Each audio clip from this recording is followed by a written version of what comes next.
নমস্কার বন্ধুরা, আজকে বানাবো কাতলা ইলিশ মাছের ভর্তা, এক অন্য স্বাদের পদ।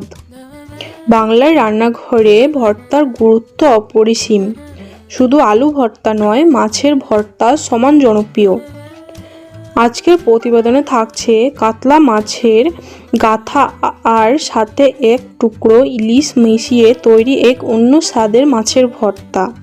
তার জন্য যা যা উপকরণ লাগবে: কাতলা মাছের গাথা 2 পিস, ইলিশ মাছ 1 টুকরো, পেঁয়াজ মাঝারি সাইজের 2টি, রসুন 5 থেকে 6 কোয়া, শুকনো লঙ্কা 2টি, নুন পরিমাণ মতো, হলুদ গুঁড়ো আধা চামচ, লঙ্কার গুঁড়ো আধা চামচ ও সরিষার তেল।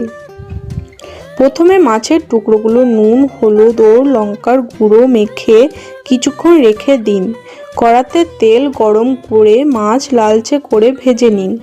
মাছ তুলে নিয়ে আলাদা করে পেঁয়াজ কুচি ও রসুন ভেজে নিন।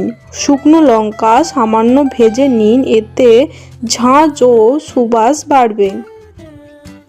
ভাজা মাছ ঠান্ডা হলে ধীরে ধীরে সব কাটা বেছে ফেলুন। এবার মাছ ভাজা পেঁয়াজ, রসুন, শুকনো লঙ্কা ও নুন একসঙ্গে নিয়ে ভালোভাবে মেখে নিন। চাইলে সামান্য পরিমাণ সরিষার তেল ছড়িয়ে মাখলে আসল ভর্তার ঘ্রাণ বেরোবে। গরম ভাতের সাথে এই মাছের ভর্তা পরিবেশন করলে খাবারের আনন্দ দ্বিগুণ হয়ে যাবে।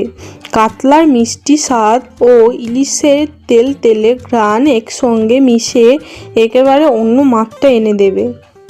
বলা যায় এক সহজ অথচ অসাধারণ স্বাদের পদ, যা দৈনন্দিন খাবারে কিংবা বিশেষ অতিথি আপ্যায়নে সমানভাবে মানানসই।